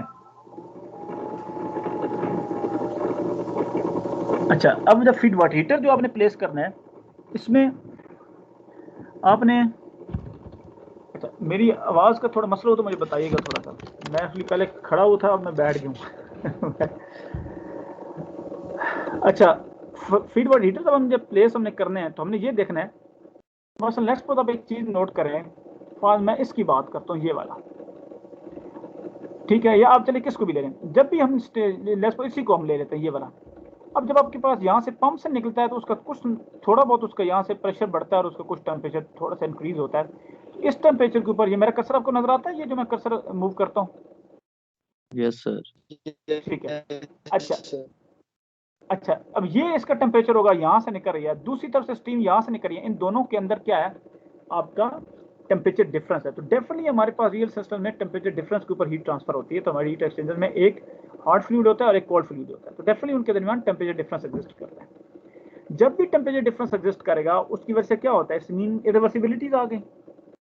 जब इरिवर्सिबिलिटीज आ गई तो इसमें इसका मतलब क्या हुआ, लॉसेज आ गए ना, आपके एफिशिएंसी पे कंप्रोमाइज आएगा। अंडरस्टैंड कर रहे हैं मेरी बात को? तो यही Yes, चीज sir. इन सब फीड वाटर हीटर्स में आपके Yes, पास, sir. ठीक है, अब आएगा। अब हमारा ये फीड वाटर हीटर लगाने का मकसद क्या था? हमारा तो मकसद यही था कि हम जो आपके पास सोर्स है उसका और जब पंप से निकलता है इसके दरमियान टेम्परेचर डिफरेंस बहुत ज्यादा यहाँ पे इकोनोमाइजर साइड पे आता था। तो मेनली हम क्या करते हैं, एक्सटर्नल इरिवर्सिबिलिटीज इनको हम कहते हैं ना। जब भी सिस्टम बाहर सराउंडिंग सेंटर कर रहा है तो सोर्स उसका सराउंडिंग है ना, उसका मेन लूप का या मेन सिस्टम का, ठीक है। तो सिस्टम का पार्ट अंदर स्टीम है और बाहर जो वो सोर्स है वो सराउंडिंग पर काम करी जो फॉसल फ्यूल्स है या गैसेज है। अब इनके दरमियान जब आएगा टेम्परेचर डिफरेंस था, वो हमारे पास क्या था, एक्सटर्नल इरिवर्सिबिलिटी थी जिसकी वजह से कंप्रोमाइज आ रहा था। तो हमने कहा कि इसका टेम्परेचर इंक्रीज करके उसको ऑलरेडी भेजें। तो ये जो लोएस्ट टेम्परेचर वाला सेक्शन है बेसिकली टोटली हमने रिमूव कर दिया। लेकिन दूसरी तरफ देखें तो आप इंटरनल इरिवर्सिबिलिटीज आ गई। तो अगर मैं ऐसा काम करूं कि जो यहाँ से मैं दे रहा हूं और यहाँ से जो मैं इधर से निकाल रहा हूं, इनके दरमियान अगर बहुत ज्यादा जो है वो अगर टेम्परेचर डिफरेंस आएंगे तो इंटरनल इरिवर्सिबिलिटीज भी इन्वॉल्व हो जाएंगी। तो डेफिनेटली फिर हमारे पास क्या आएगा, हमारे पास कंप्रोमाइज आना शुरू होगा। तो अब हमें ये इसको बैलेंस आउट करना है कि हम इंटरनली भी फीड वाटर हीटर्स को किस तरह प्लेस करें कि एक्सटर्नल रिवर्सिबिलिटीज भी उसकी कम हो और इंटरनल रिवर्सिबिलिटीज लेस से लेस बढ़े। यानी इंटरनल रिवर्सिबिलिटी डेफिनेटली इन्वॉल्व आएगी जब मैं फीड वाटर हीटर करूंगा। तो जितनी इंटरनल रिवर्सिबिलिटी आपके पास बढ़ी है उससे कई गुना हमारी क्या हो, एक्सटर्नल रिवर्सिबिलिटी हमारी कम हो जाए। मसलन मैं आपको एग्जांपल देता हूँ, हम एक ही फीड वाटर हीटर और हम वो 3 के ऊपर हम प्लेस कर देते हैं। और जब हमने 3 के ऊपर प्लेस किया तो अब इसका देखें, इससे क्या होगा, इसका मतलब ये है कि आपके पास यहाँ पे रिवर्सिबिलिटी तो आई है, ठीक है, लेकिन दूसरी तरफ एक्सटर्नल रिवर्सिबिलिटी आपने कम की है। लेकिन एक्सटर्नल रिवर्सिबिलिटी भी तो बहुत कम की है, वो तो आपने स्टिल थोड़ी सी टेम्परेचर बढ़ाया तो स्टिल इकोनोमाइजर के अंदर अच्छी खासी और भी है। अंडरस्टैंड कर रहा है मेरी बात को? और अगर इसी तरह मैं 1 के ऊपर आ जाता हूँ, 1 का एडवांटेज ये है कि यहाँ से जब मैंने स्टीम ली है तो इस क्या करेगा, यहाँ से जो इधर से वाटर आ रहा होगा उसको अच्छा खासा ये यहाँ तक ये इंक्रीज कर देगा, जिससे वजह से क्या होगा, एक्सटर्नल रिवर्सिबिलिटीज कम हो जाएगी। अब इस सिनेरियो में ये होगा कि एक्सटर्नल रिवर्सिबिलिटी तो कम हो गई है काफी ज्यादा, लेकिन इंटरनल रिवर्सिबिलिटीज बहुत ज्यादा बढ़ा दी, क्योंकि देखें यहाँ पे टेम्परेचर डिफरेंस देखें और यहाँ पे टेम्परेचर डिफरेंस देखें। तो जब मैं बिल्कुल इस एक्सट्रीम की तरफ जा रहा हूँ तो एक्सटर्नल तो मैंने काफी कम कर दी लेकिन इंटरनल मैंने बहुत ज्यादा बढ़ा दी। ये वो केस था। और थर्ड वाले केस में क्या था, थर्ड वाले केस में मैंने इंटरनल तो रिवर्सिबिलिटी चले ज्यादा नहीं बढ़ी लेकिन एक्सटर्नल भी कंप्रोमाइज कोई नहीं, उस तरफ भी नहीं है। तो दोनों तरफ आपके पास एडवांटेज नहीं है, लेकिन हम क्या करते हैं, हमेशा म्यूचुअली पॉइंट को शिफ्ट करते हैं। तो हम यही देखते हैं कि हमें ऑप्टिमली हम कैसे उसको प्लेस करें।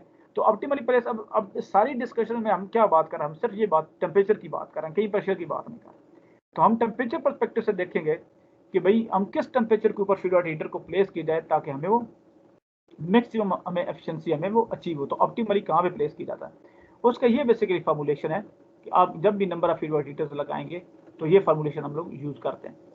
ये बताती है, जिस तरह मैं अगर सिंपली इसकी मैं बात कर रहा था, तो हम इसमें क्या करेंगे, अगर एक ही फीड वाटर हीटर लगाना है तो मैं हमेशा ये करूंगा कि मैं बिल्कुल बी और सी के दरमियान वाले टेम्परेचर के ऊपर लगा दूंगा।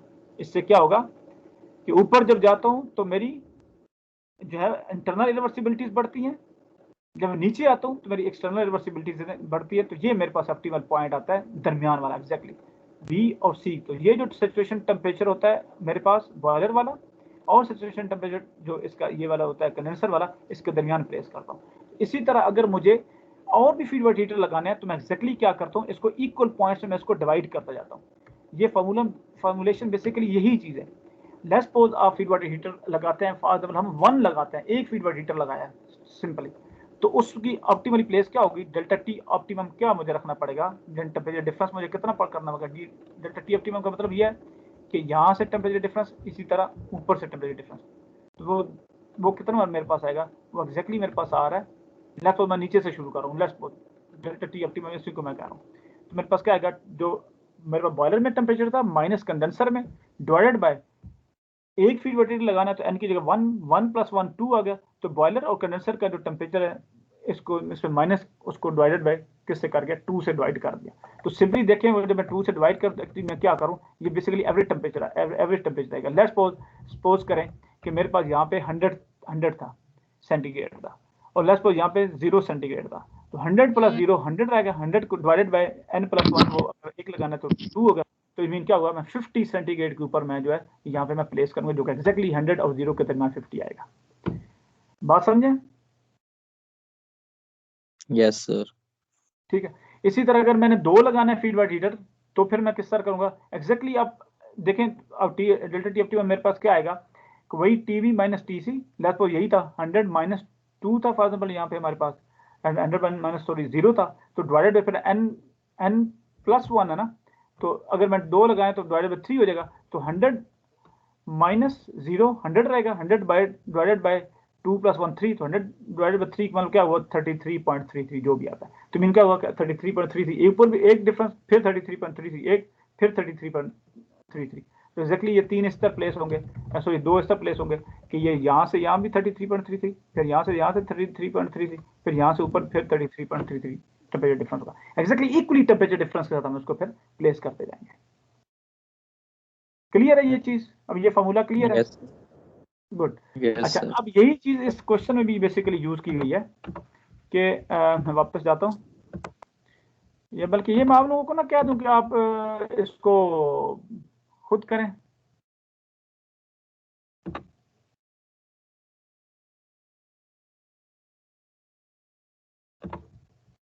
इसको कर लोगे खुद, ये मैं आपको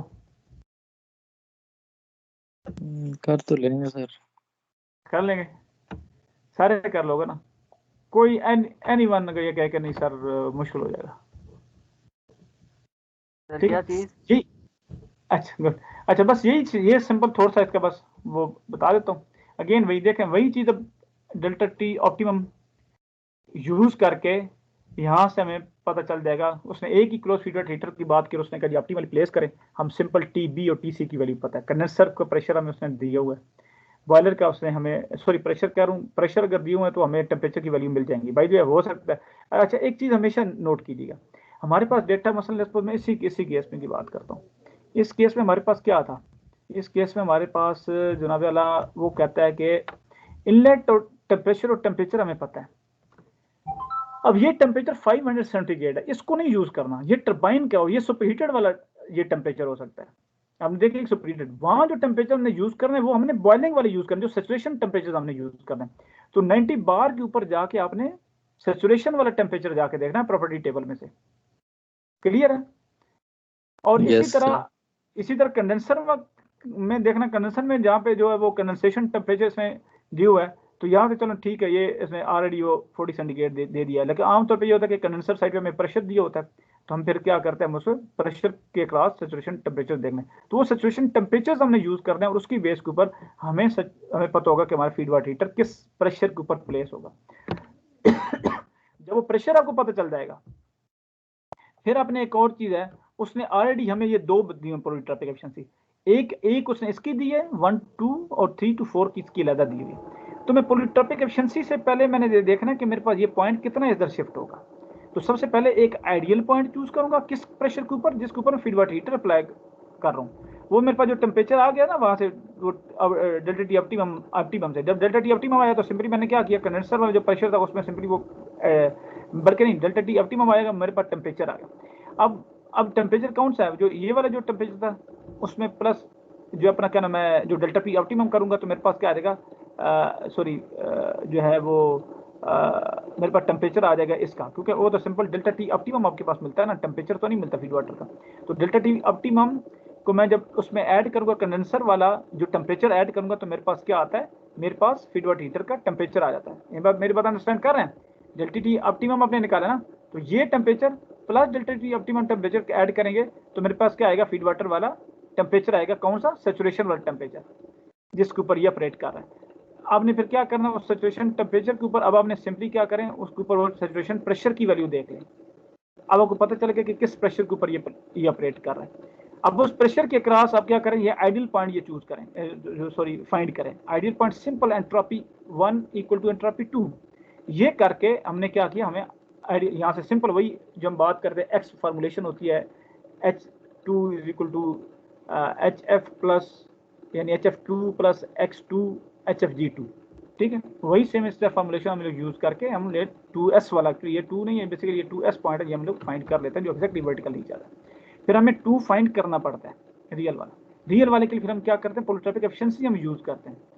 पोलिट्रोपिक एफिशिएंसी के लिए फिर हम क्या करते हैं, इसी 2 पॉइंट की हेल्प से, और पोलिट्रोपिक एफिशिएंसी ऑलरेडी हमें गिवन होती है, H1 हमें पता होता है, हमें ये 2 पॉइंट रियल वाला में मिल जाता है। तो ये हमारे पास इस तरह करके ये हमारे पास आ जाता है।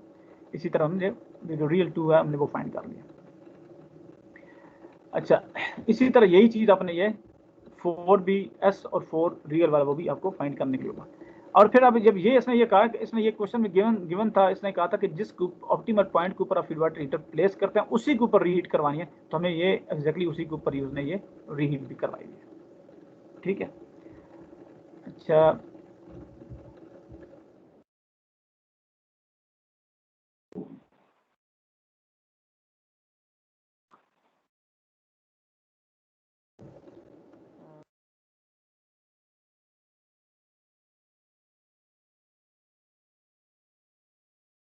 हो गया, ठीक है। TB और TC हमारे पास आ गए। ये देखिए, ये डेल्टा टी ऑप्टिमम फाइंड किया हुआ है, और डेल्टा टी ऑप्टिमम में ये देखा ना, ये TC जमा कर यानी उसमें ऐड अप करते हैं तो हमारे पास T2 आता है। T2 कौन सा, बेसिकली वो फीड वाटर हीटर के अंदर वाला टेम्परेचर है, ये आता है, ठीक है।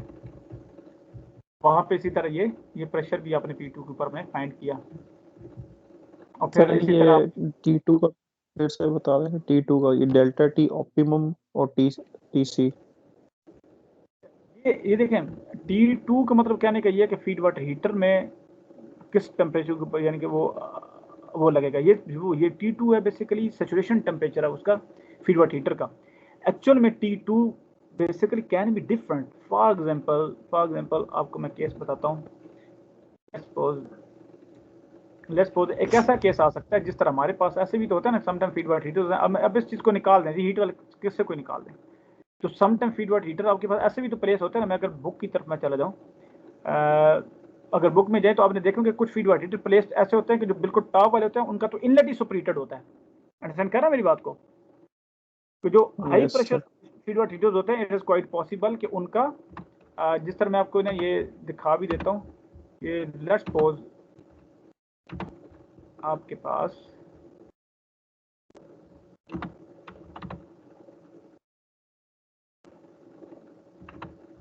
ये देखें, नजर आ रही है ना बुक आपको? अब इसमें देखें, ये फीड वाटर हीटर ऊपर वाली ये तो है सुपर, इसमें इनमें तो इनलेट ही सुपर हीटर वाला है, ठीक है। तो बेसिकली जो हम टेम्परेचर वहां से फाइंड करेंगे, ये जो टेम्परेचर होगा, ये टेम्परेचर T1 का टेम्परेचर क्या होगा, वो होगा TC, ठीक है। और उसके अलावा बल्कि सबसे पहले हम नीचे से करना स्टार्ट करते हैं हम लोग। 3 का क्या होगा, ये जो 3 के ऊपर जो फीड वाटर हीटर प्लेस है, इसका टेम्परेचर क्या होगा, वो होगा TC plus delta T optimum. अब ये T3 हो गया। अब उसके ऊपर फिर मजीद डेल्टा टी ऑप्टिमम है, तो ये फिर 2 का क्या होगा, वो होगा TC plus 2 into delta T optimum. Understand कर रहा है मेरी बात को? फिर एक और डेल्टा टी ऑप्टिमम यहाँ पे आता है, तो यहाँ पे ये 3 into delta T optimum add करेंगे किसमें, TC में, तो ये आपके पास इसका प्रेशर, इसका टेम्परेचर आ जाएगा। अंडरस्टैंड कर रहा है मेरी बात? और वो टेम्परेचर कौन सा होगा, वो ये यस सेचुरेशन सर। टेम्परेचर होगा, ये अंदर वाला। अंडरस्टैंड कर रहा है मेरी बात को? अब एक्चुअल में ये पॉइंट लेस, तो मैं इसको अगर 2 पॉइंट कर रहा हूँ, तो यहाँ पे जो टेम्परेचर वो डिफरेंट है, वो सुपर हीटेड वाला वो ज्यादा होगा। तो जब मुझे ये पॉइंट पता चल गया, तो मैं फिर क्या करता हूँ, इसको कैसे फाइंड करता हूँ, इसको मैं सिर्फ फाइंड करता हूँ इस सेचुरेशन टेम्परेचर के का सेचुरेशन प्रेशर वैल्यू मैं देखता हूँ टेबल से, प्रोबेबिलिटी टेबल से, ठीक है। सिचुएशन टेबल में जाए, वहां से सिचुएशन टेम्परेचर जो मैंने वहां से आया मेरे पास, उसमें सिंपली उसके क्रॉस जाके प्रेशर की वैल्यू लें, सिचुएशन प्रेशर की। तो वही प्रेशर यहाँ पे है ना, तो अब मुझे अगर यहाँ पे प्रेशर मुझे पता चल गया, इस लाइन का नीचे जो भी है, अब मैं यहाँ पे आइडियल पॉइंट फाइंड कर सकता हूँ जो कि 2s है। और फिर अगर मेरी पोलिट्रोपिक एफिशिएंसी मुझे पता हो, तो मैं फिर वो एक्चुअल पॉइंट भी मैं फाइंड कर सकता हूँ जो कि 2 पॉइंट होगा। ये बात मेरी समझे है? जी यस सर। सर। अब हो गुड होगा। अच्छा, तो मैं वापस आता हूँ।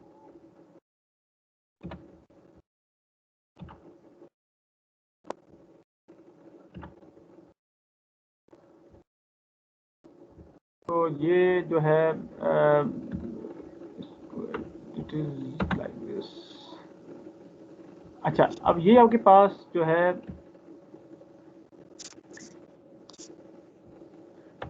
अच्छा यहाँ पे जो है इसी तरह आपके पास ये यहाँ पे ये देखें, ये प्रेशर फाइंड किया गया, ठीक है, वही जो आपको मैं कह रहा था। और इसी तरह ये 0.3 भी फाइंड किया। 0.3 तो बेसिकली वही था ना, इसमें let's be hence pressure at regeneration और reheat is same given different state 3 P3। अगर यही देखा ना, P3 वो था कि जो रीहीट वाला, तो रीहीट उसने कहा कोई उसी पे कर रहा, तो ये बेसिकली 8.27 जब वो बेसिकली आपको दिया गया, ठीक है। अच्छा, वेट अ मिनट।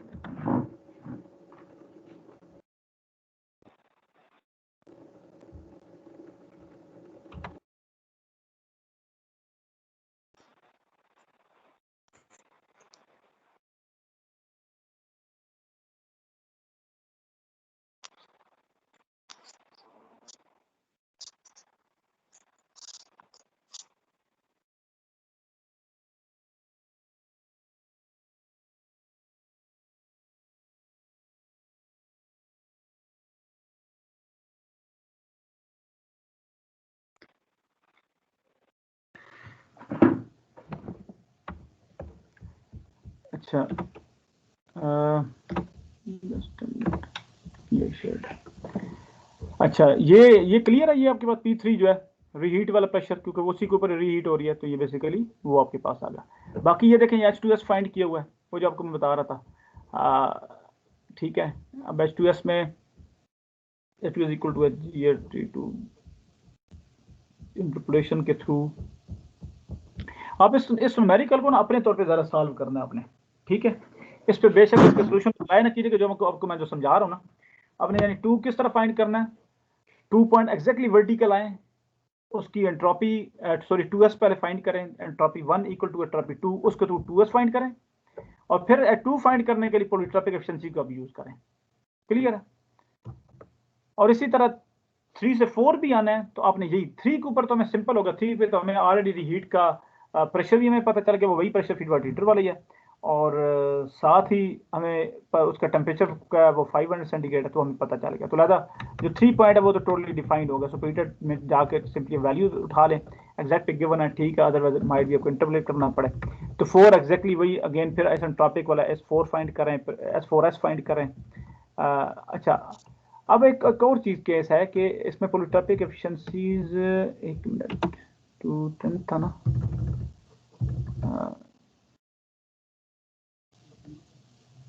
हाँ, पॉलीट्रॉपिक एफिशिएंसी गिवन थी, तो लिहाजा हमें क्या करना पड़ेगा, हमें वो रियल पॉइंट हमें फाइंड करने पड़ेंगे, और वही आप पॉलीट्रॉपिक एफिशिएंसी का फॉर्मूलेशन को हम लोग यूज करेंगे।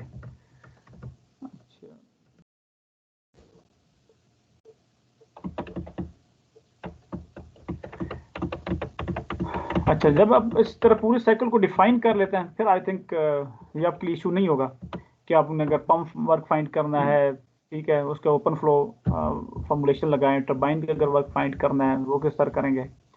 तो ये मेनली जो स्टेट्स डिफाइन करनी थी।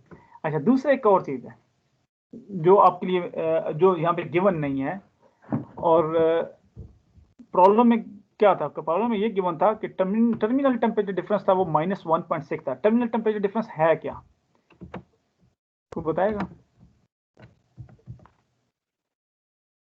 डिफरेंस एक्सट्रैक्शन स्ट्रीम का जो difference feed water outlet temperature का जो आपस में, ये टर्मिनल टेम्परेचर डिफरेंस है saturation temperature of bled steam, ठीक है, जो स्टीम हम एक्सट्रैक्ट करते हैं ना टर्बाइन से, उसका सैचुरेशन टेम्परेचर। देखें अगेन वही बात, हमेशा सैचुरेशन टेम्परेचर को रिकॉग्नाइज करना है। अगर स्टीम सुपरहीटेड स्टेट के ऊपर भी आ रही है, तो वो वाला टेम्परेचर यूज नहीं करना फीड वाटर में, अगर आ रही है तो जो हायर में आता है। आपने हमेशा ये इसकी डेफिनेशन ये है कि सैचुरेशन टेम्परेचर यूज करना है, वो चाहे बेशक सैचुरेशन टेम्परेचर के ऊपर ही इन हो रही है, कि बेशक उससे हायर के ऊपर इन हो रही है, लेकिन बाद में उसने होना है। तो दोनों सूत्र में क्या सिंपल डेफिनेशन की क्या है, saturation temperature of bled steam, यानी कि जो स्टीम एक्सट्रैक्ट करके फीड वाटर में आप सप्लाई कर रहे हैं, उसका saturation temperature minus exit water temperature. अच्छा, अब फीड वाटर हीटर में हमें ऑलरेडी फाइंड कर चुके हैं डेल्टा टी ऑप्टिमम के बेस के ऊपर कि जी हमारे पास वहाँ पे टेम्परेचर सैचुरेशन टेम्परेचर क्या होगा। अब जब हमें वो पता चल गया है, टी टी डी जो है टर्मिनल टेम्परेचर डिफरेंस की वैल्यू -1.6 हमें पता चल गई है, तो तीन ही तो चीज़ें हैं इसके अंदर, यानी टी टी डी फार्मूला है क्या, इक्वल टू क्या, यानी कि terminal temperature difference is equal to saturation temperature of bled steam minus exit water temperature. तो इसमें सिर्फ एक्सिट वाटर टेम्परेचर हमें नहीं पता, बाकी टी टी डी हमें गिवन है -1.6 है, सैचुरेशन टेम्परेचर ब्लड स्टीम हमें ये पता है, तो हम क्या कर सकते हैं, यहाँ से एक्सिट वाटर टेम्परेचर हम फाइंड कर सकते हैं। अच्छा, अब ये बेसिकली क्यों दिया हुआ है, इसलिए दिया हुआ है कि आपको मैच फ्लो रेट तो दी ही नहीं है हमें, या तो हमें वो दे देता ना सिंपल कि यार कि भाई ये मैच फ्लो रेट है जो कि इतनी स्टीम एक्सट्रैक्ट की जा रही है इस पॉइंट के ऊपर, डेल्टा टी ऑप्टिमम के ऊपर, लेस सिंपल। अगर हमें वो मैच फ्लो रेट दे देते तो फिर भी हम सिंपल एनर्जी मैच बैलेंस से फीड वाटर हीटर के क्लास हम अप्लाई करके हम लोग फाइंड कर सकते थे कि कर सकते थे कि भाई आपका जो वाटर से जो फ्लो आ रहा है वो इतना बेसिकली एनर्जी लेगा, तो डेफिनेटली इतना वो हीट अप होगा, उसका आउटलेट के ऊपर टेम्परेचर ये होगा, ये उसकी एंथैल्पी ये होगा। लेकिन वो कहीं भी हमें गिवन नहीं है, उसकी वजह से फिर क्या दिया उसने, ये टी टी डी के पर्सपेक्टिव से बता दिया कि डी आपके पास -1.6 होगा। तो फिर हम क्या कर सकते हैं, यही फार्मूलेशन अप्लाई करके हम लोग एग्जिट वाटर टेम्परेचर हम जब पता चल गया, तो हमें एग्जिट वाटर टेम्परेचर में पता चल गया, तब हम क्या करते हैं, again feed water heater system के ऊपर एनर्जी मैच बैलेंस लगाएंगे और वहाँ से मैच फ्लो रेट फाइंड करेंगे। मैच फ्लो रेट फाइंड करने से ये होगा, क्योंकि जब हमें टरबाइन वर्क फाइंड करना है तो सारे का सारा फ्लो हाई टरबाइन में तो आ रहा है 1 से 2, लेकिन जो आपने यहाँ पे फ्लो एक्सट्रैक्ट कर लिया है वो आगे नहीं जा रहा, 3 to 4 आपके पास लेस जा रहा है। वो कितना लेस जा रहा है, तो वो मैच फ्लो रेट आपके पास डिफरेंट वो हमें कैलकुलेट करना है। जब वर्क भी इसमें फाइंड करेंगे तो इस सिनेरियो में क्या होता है कि पहले पोर्शन का अलग वर्क करते हैं, दूसरे का अलग करके दोनों को एडअप कर देते हैं। ठीक है। अच्छा, मेरे ख्याल में यार अब इसको मैं चाहता हूँ अब मजीद करो, अब इसमें मेनली आई थिंक हमने मेन चीज डिस्कस कर ही दी है, तो एज पर प्रैक्टिस आप इसको जो है ना वो सॉल्व करें। कोई किसी किस्म का क्वेश्चन हो, कोई कंफ्यूजन हो, एंड लेट मी नो। ठीक हो गया।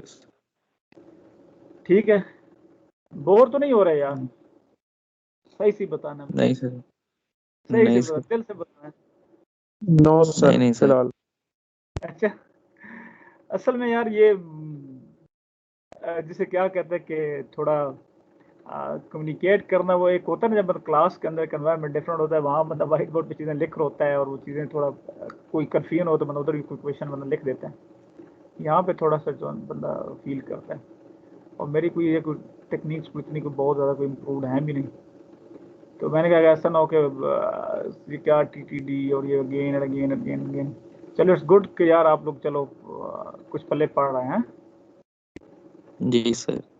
चलेंगे, गुड। अच्छा, इसके फिर न्यूमेरिकल्स करें ना, ठीक है, बाकी भी जो भी न्यूमेरिकल्स है ना, आप ये भी जो मैंने आपके साथ शेयर किया, ये लिंक इस पे सॉल्व है, लेकिन आपने इसको नहीं देखना यार, आप अपने तौर पे करें, उससे ये कॉन्फिडेंस आएगा। अब मैं आगे कोई भी न्यूमेरिकल किसी भी नेचर का कोई भी चेंज करके दे दूँ, बेसिक फार्मूलाज तो यही यूज होने हैं, यही एक टीटीडी की जिस तरह इस पर्सपेक्टिव से बता दें, मैच फ्लो रेट के पर्सपेक्टिव से बता दें, फीड वाटर हीटर चेंज कर दें, उसके क्लोज हो सकता है, ओपन हो सकता है, ठीक है, सुपर हीट, रीहीट, तो ये जो भी हैं डिफरेंट, तो आप अपने तौर पर इनको प्रैक्टिस करें, ठीक है। तो आप उसको ना यूज़ किए बगैर अपने तौर पर ना कोशिश करेंगे इनको प्रॉब्लम को आप सॉल्व करें, फिर मैं आप लोगों के साथ असाइनमेंट भी शेयर कर दूंगा, ठीक है। और दूसरा ये है कि यार क्विज़ की तैयारी रखें, ठीक है। अभी नेक्स्ट टाइम हम क्विज़ हम करते हैं, देखते हैं उसके जो क्विज़ है, जो शुरू में जो बेसिक्स डिस्कस की थी ना मैं, थर्मोडायनामिक्स और फ्लूइड मैकेनिक्स की, उनमें से क्विज़ हम लोग करते हैं पहले, फिर बाद में फिर ये टाइम, ठीक है। सिर्फ चैप्टर 1 की बात हो रही है। जी जी बिल्कुल, बेसिक्स के ऊपर करेंगे, वो बिल्कुल बेसिक्स ही होंगी, तो उन कंसेप्ट को बस देख लीजिए, वो कंसेप्ट का आइडिया आपको, सही है। तो चलें फिर, इजाज़त है फिर। जी सर। और अपना ख्याल रखिए भाई, मैं अटेंडेंस ज़रा ले लेना यार। ठीक है।